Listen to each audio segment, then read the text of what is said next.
Hello everyone, Space Oyster here, and welcome back to The Legend of Zelda, Link's Awakening. In the last part, we returned BowWow to Madam Meow Meow after we cleared the second dungeon, Bottle Grotto, and got the second instrument of the sirens. And you may notice there are black fuzzy thingies appearing periodically on the screen. That is because my game capture card is shit. Don't get Elgato, it's horrible. It doesn't like to work well with the Switch for some odd reason. So this part is going to be a little bit...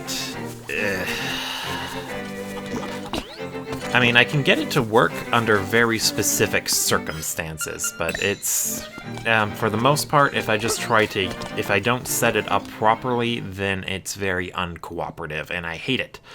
Anyway, our first stop in this part is to pick up a secret seashell that we missed in the, couldn't get in the original visit to Tail Cave. Let me show you, let me go to it and remind you of where that's at. Don't know why I tried to kill that thing. It wasn't necessary. It wasn't even in the way.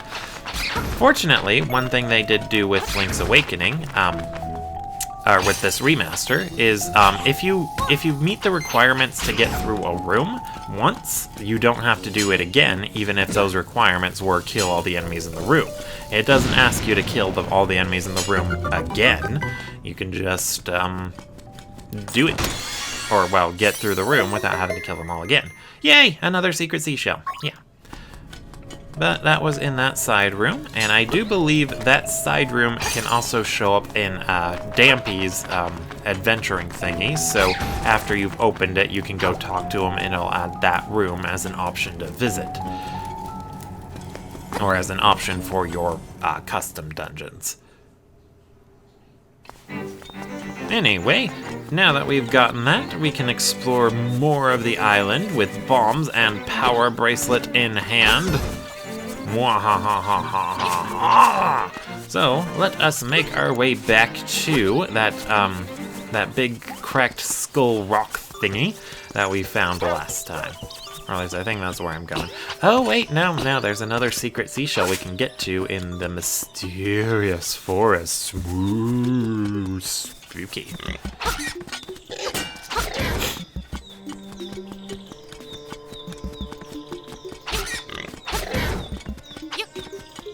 Alright, so lift and throw.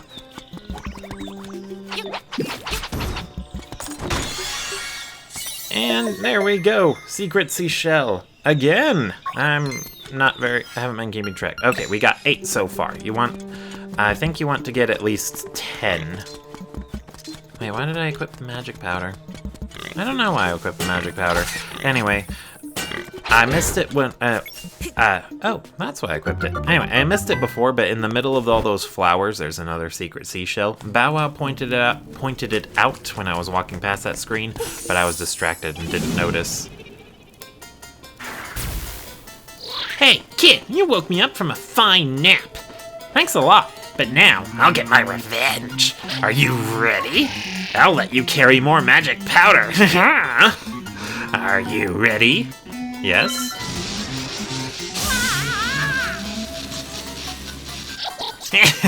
You deserve it. Now look at all that junk you have to carry. Take care. See you again. Okay then. What a burden we have to bear now. Having to carry more magic powder. Yeah, I believe that guy can show up 3 times. I didn't find all of his locations in this playthrough. I really should have gone out of my way to find it though. His other 2 upgrades are a lot more useful. He can also upgrade the number of bombs you can carry, and then after you get the bow, he can upgrade the number of arrows. He is a very hurtful bat. How dare he curse us to have to carry more things? Such a horrible, evil monster thing. That is horrible. Anyway, I have no idea. Oh, wait, no. There's still another thing we can do. In that cave we had to go through on our first trip through the mysterious forest, there was another piece of heart we can now get to now that we have the power bracelet. And we can also pick up an extra toadstool for if we run out of magic powder. Very, very handy. Anyway, yeah, we couldn't get this piece of heart before because we needed the power bracelet to lift these skulls.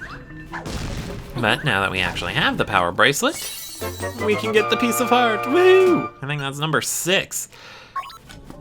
Very, very handy.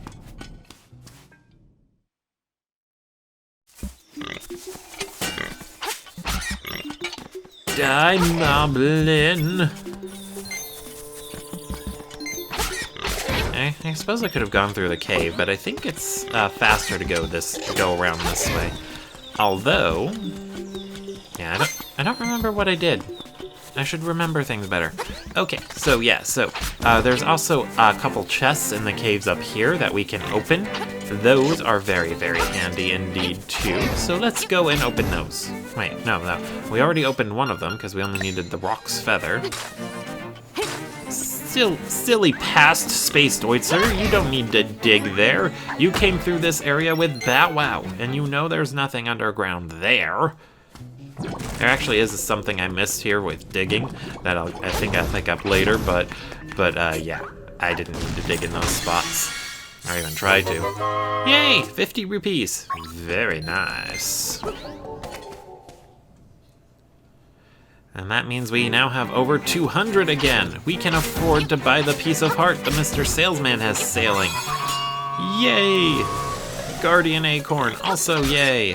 I'm really glad that they reduced the music when you have a piece of power or a Guardian Acorn. In the original game, it got very grating to the point where you probably didn't want to pick them up, despite how useful they were, all because the music is very bad. I mean, it's still bad, and it replaces the regular music, but it's a lot more muffled than it was before, so it's not as bad. At the very least, I don't hate it. Doesn't really last long, though. It's very annoying. Whatever. I also love jumping everywhere, because it's adorable. This game is just so kawaii. So one thing I haven't shown off about the roosters and puppies that are hanging around Mabe Village is that you can hit them with your sword. If you hit one of the puppy will bite you back. So don't do that. And don't do that because, you know, animal cruelty is wrong and it'll hurt you. If you hit the chickens too many times, you will get the infamous death by cuckoo. You know, that can be fun to experience. Although you can't weaponize it like you can in Breath of the Wild, so it's not very good. And unfortunately, he doesn't stock something else up in place of that piece of heart. But I decided to save here to see if I could try stealing again. I fully intended to buy the bow later, even if I successfully stole it.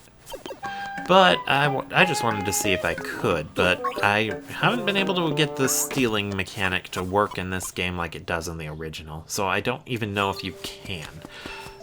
You can probably look it up and see someone else getting away with it and I'm just crap. That is a possibility. Anyway, what's in here? What's in here? I don't think we went in here yet. Oh wait, no, we did. We did. Never mind. Never mind. I don't know why I'm singing. Well, now that we got bombs, there were also a couple of bombable walls I noticed on our first trip through here with BowWow. Well, let's go down this way. What's down this way? I remember what's down this way. Let's not go that way yet.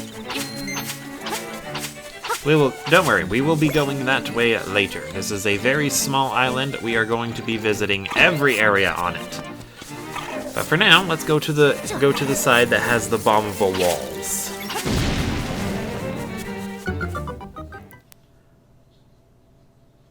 Oh no, we can't do anything in here yet. Oh well, at least it's open now, so we don't have to worry about opening it later. Mwahahahaha! And look, there's another bombable wall.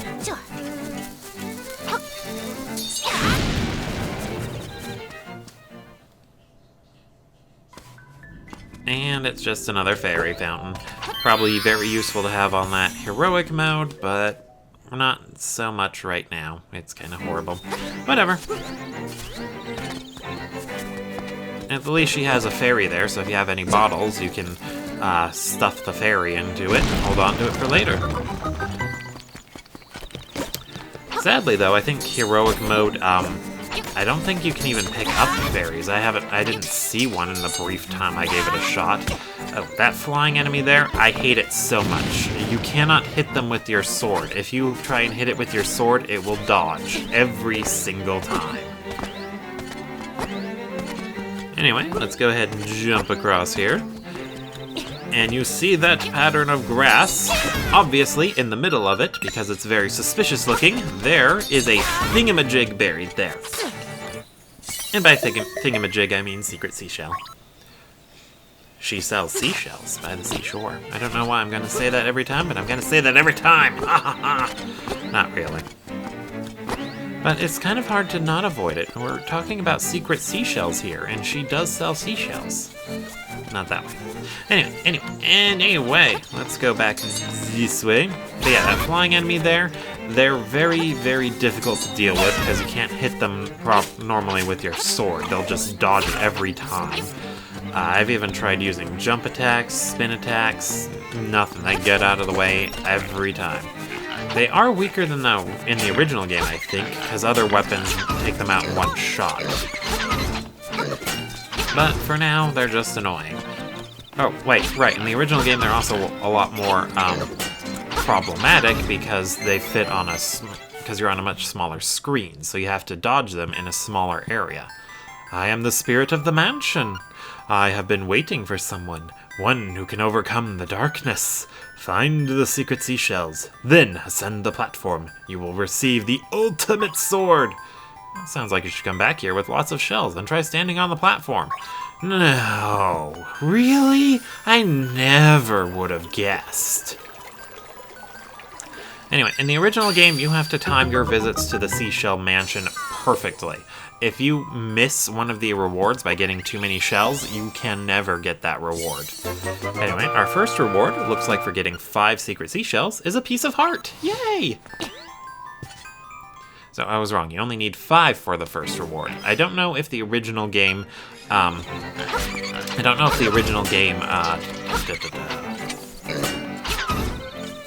was I gonna say about the original game? I don't know. I forgot already. But anyways, we found another secret seashell. This one makes 10. And they put a warp point next to the Seashell Mansion. Very handy. Well, that was a surprise. Hey, I'll tell you a secret. If you see a weird bowl ball by itself in the middle of a cave, sprinkle some magic powder into it.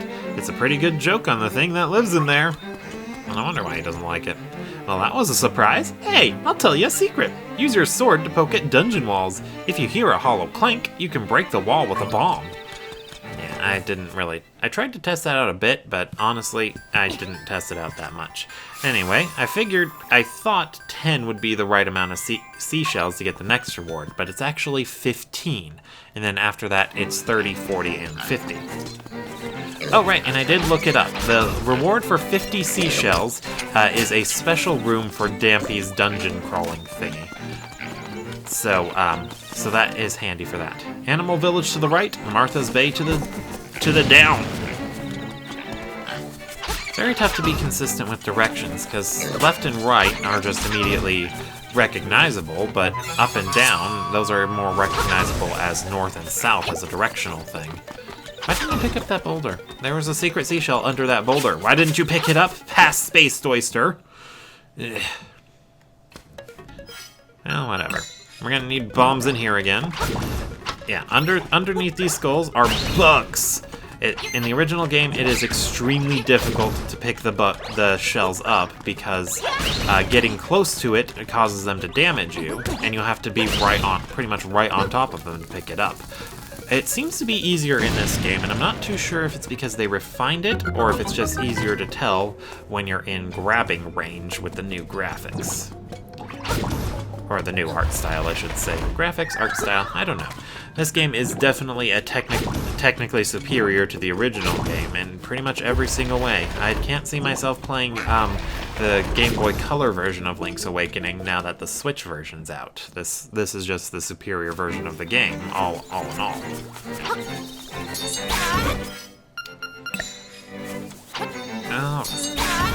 There we go. Dig root. Oh, they moved it. Around here, secrets are nigh. I don't know if I already pointed this out, but one thing I love about these new owl statues is that after you talk to them, their eyes will continue to glow. So it keeps track of which ones you have already spoken to, so you don't have to. This place looks suspicious, so I tried to dig here, but there isn't actually anything down here. Digging itself is a pretty handy thing to do. You can get lots and lots of rupees that way, and if you're short on hearts and not hero mode, then it's a good way to refill your heart meter too. But yeah. Oh right, with hero mode, I don't think I finished my thoughts on it, but I think they just ramped the difficulty up way too much, because not only are there no heart drops, you also take double damage from all sources, so it's very... not good. I don't really care for it when the games ramp up a difficulty setting that much. Oh? Oh. They added another warp point all the way down here. Ugh, they're kind of spoiling us with those warp points. I remember being just fine with the only 3 in the original game, one of which we haven't even found yet. Ooh, secret seashell. Yay. Ooh, and I see a piece of heart in the water. Gonna have to remember that. I hope I remembered that. Whatever. Whatever. Anyway, I would use the teleporter to get to a more convenient location, but honestly, this is the best spot for us to be in at the moment to continue the story. So it's back through the cave full of slimes and bugs, and it's just gross. Let's call this the Gross Cave. Although I don't see the point in naming it the Gross Cave because, well, I don't think we need to go through it anymore. Oh, poor moblins. They were both fighting to hit me, and neither of them could do it. I think that's the dangers of hubris. Ho ho ho ho ho. I definitely call this a remaster, pretty much perfect remaster.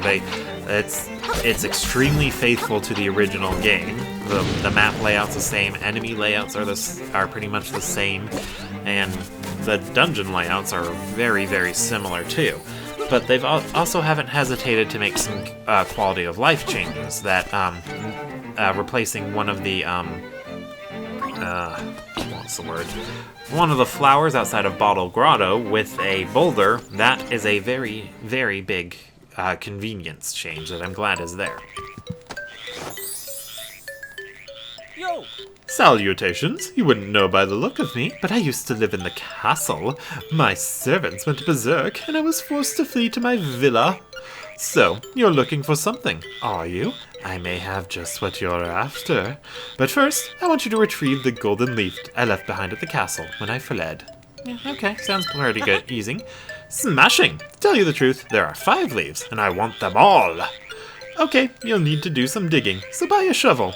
Are you off then? Good luck! Ugh, what a spoiled brat. He said, oh, I only need you to get 1 leaf. Well, actually, there are 5 leaves! What a dick. Anyway, I don't know why they put in the line about the shovel there, because you don't actually need the shovel to find the leaves there. It's a red herring. I think you needed to dig to find one of them in the original game, but in this one, all of them are, well, you don't need to dig. There's nothing particularly interesting buried in the castle. Anyway, this is the castle he was talking about, but as you can see, the front gate is locked. So we can't exactly break it down. We didn't bring siege equipment with us. That's something Link doesn't keep in his bag, unfortunately. And to the left, that is a big thingamajig, so we can't go there either. But we can go this way. Ooh, is that a monkey? Bananas! Bananas! Ooh, ooh, ooh! Give to Kiki! Bananas! Bananas! Ooh, ooh! Kiki! Monkeys! Come! Repay him! Kiki! So, yeah, this makes the trading sequence and Link's Awakening a mandatory part of the story, because you need to give these guys the bananas in order to progress with the story. So, at the very least, you need to do that much of the trading sequence. Monkey business! Done! Bye-bye! Ooh, Kiki! You found a stick a monkey left behind. You take it! Because, you know, why not? And I decided to go down this way because I was curious what was here, but that just leads back to the Seashell Mansion. Handy stuff, that. Alright, anyway, now we get to cross the bridge the monkeys built. And they built it fast, too. They're better than people. Alright, anyway. Cut that down. Ooh, look, stairs. We're gonna break into the castle. First, let's talk to Old Man Ulrira. I didn't do that enough in this playthrough. Bring. Yeah, it's Ulrira. You haven't found the 5 golden leaves? Try bombing suspicious places. Hope that helps. Bye!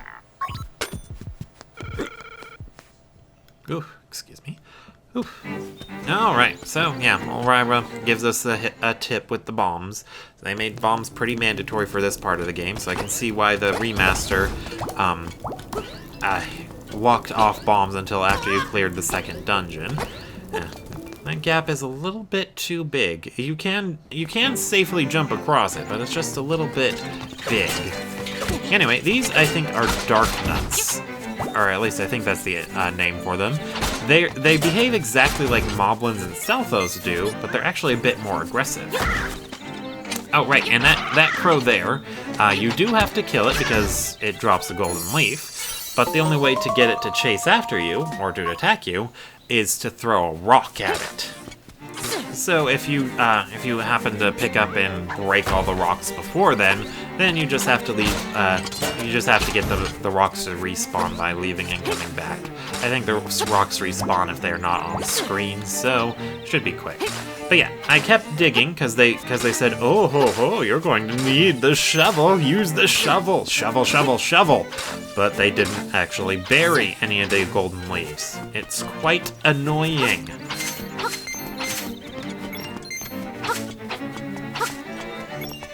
Alright, and yeah, we're inside the castle. Instead of using siege equipment, we just snuck around.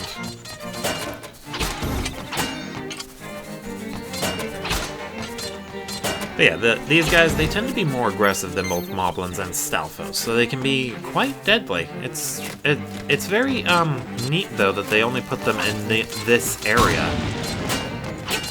Also, I love how he got hurt by the bomb. This guy in the hole, he is very tricky to deal with. You basically have to figure out where he's gonna go. The easiest way I found to damage him is to just ignore the damage you're going to take from the bombs and just charge at him. It takes me a while to actually figure that out, though. Because, you know, it's a bomb. You want to avoid it. But there you go. Just charge directly for him, hit him once or twice, and then walk away to avoid the bomb.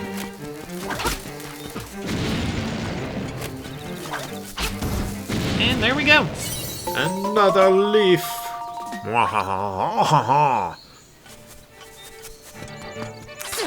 And then I continued to try and dig, not realizing that the other 3 leaves are going to be in the castle. Because they told me I needed a shovel, and I did not need a shovel.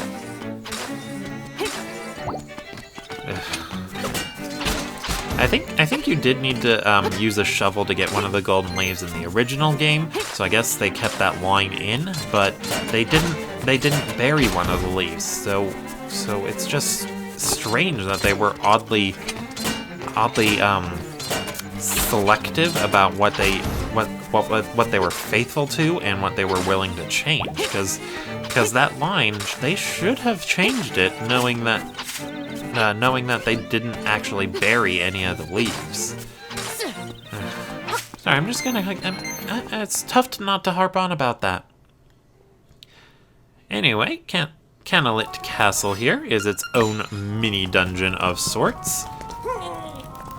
And they got pretty statues. Oh, there. So that thing there, actually, I didn't know you could block that with a shield. That is good to know. Oh no! This is a very precarious situation. Alright. Anyway, that thing that's bouncing around the walls, that is called an anti-fairy. If you hit it with magic powder, it'll turn into a fairy. I don't think it does that in the heroic mode, though. Hey, killing all those things gave us a magic or a golden feather. Yay! That makes 3. Sorry, golden leaf. I don't know why we're finding golden leaves. It might be something that has to do with that Richard reference to Richard, because he is from a different earlier Nintendo title. Link's Awakening is just chock full of references to other things, and Richard is no exception. I don't quite remember what he's a reference to. Let's see. Yeah, and we opened the front castle gate, so it's easier to get back in now. Very handy. But in the original Link's Awakening, if you stayed in Richard's villa for, I want to say, a good long while, then the background music would change to the theme from the game he's from. They probably kept that in, but I didn't bother to check. Why did the thing hit me?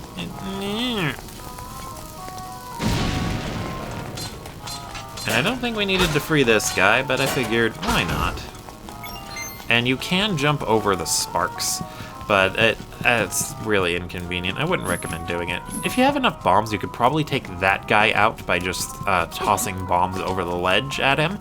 But you know what? I am a hardcore gamer, so I am going to fight him the normal, honorable way.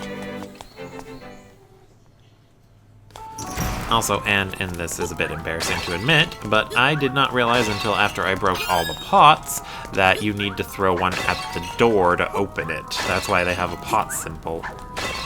That's why they have a pot symbol on it. So it's back outside, then back in to get more pots. But I think that also makes the heart and the bomb that were in them respawn, so if you wanted to farm hearts and bombs, you can do that here by just leaving the room and coming back in.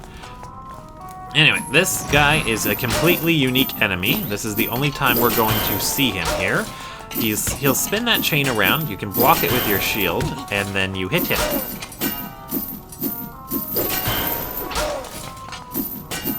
And for safety, it's best to just keep the shield up until he throws it, and then charge in, hit him, and then go back to the shield being up. Although you do have to be careful, because as you can see, I'm just doing so horribly in this fight. I'm like, ew, this is embarrassing. This guy always gives me trouble. No! I died! But remember, we have Crazy Tracy's secret medicine. That would have been a double KO right there. I wonder if it would have remembered that I killed that guy if I had to come back here after getting KO'd. Oh, right, and then one thing that's on the save screen that I keep forgetting to point out, the game does keep track of your death count, too. That's what the little rock symbol near the save on the save file is, with the number next to it. It's the number of deaths you've got. I didn't notice that on my first playthrough, because I was able to get through without dying, spoiler alert.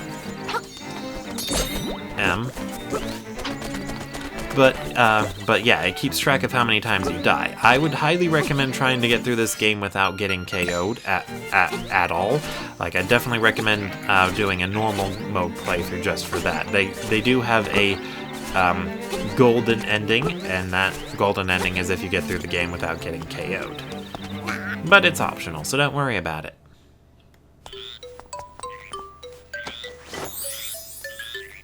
Ah, today's the end. I see you have recovered all of the leaves. Now, move the statue and you will find your reward. Ooh. I am forever in your debt for getting my leaves back. I already forgot the voice I did for him. Whatever, it doesn't matter. It does not matter. Anyway, let's go find this reward he promised us. I hope it is something good, and you know, instead of just being just a plot-relevant item. Hey, look, a secret seashell. So it was more than just a plot-relevant item.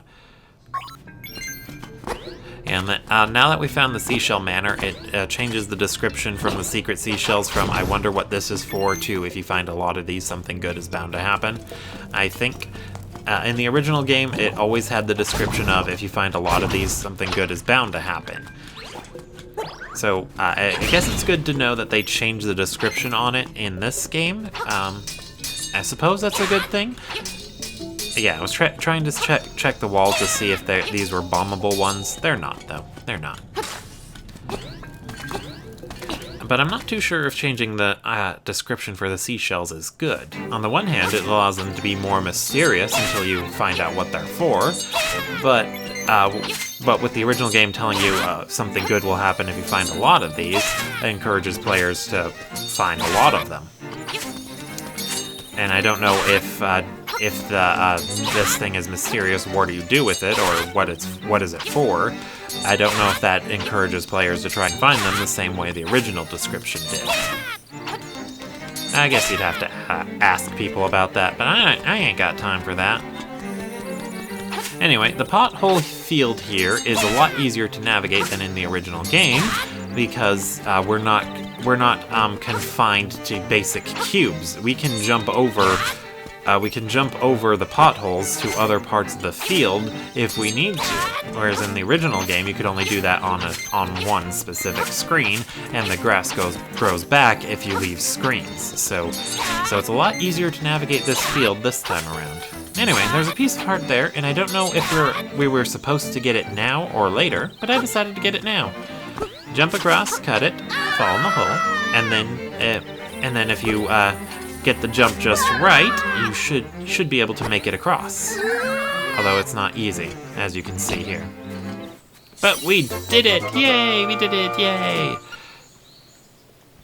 There are ways for us to jump farther, but for now you can actually do 2 squares in this game if you play your cards right.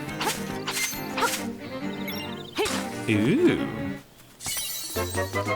You got the slime key! Now you can open the gate in Uku Prairie. In soil sleep secrets beneath your souls. Ooh. And yeah, that rock there, that is another quality of life improvement. That rock isn't there in the original game, but they put one there so that way you have a shortcut to where you need to use the slime key instead of having to go back through pothole field. I love it. It's so handy. And speaking of quality of life improvements, another change they made that I really like is that saving. In the original game, in order to save the game, you had to press A, B, start, and select at the same time to pull up the save screen. In this one, you just open the damn menu. I love it. I don't know why they made it so complicated in the original game, when on the Game Boy Advance you had a start button. Hell, they even put it in the menu in Oracle of Ages and Seasons, and that was made on the same software. Well, slightly upgraded software, but it was pretty much the same type of game. So I don't know what they were thinking by forcing you to press all the buttons at once. Anyway, here we are in Level 3, Key Cavern. I'm gonna go ahead and call that an episode here. Thank you all for watching, and I will see you all next time.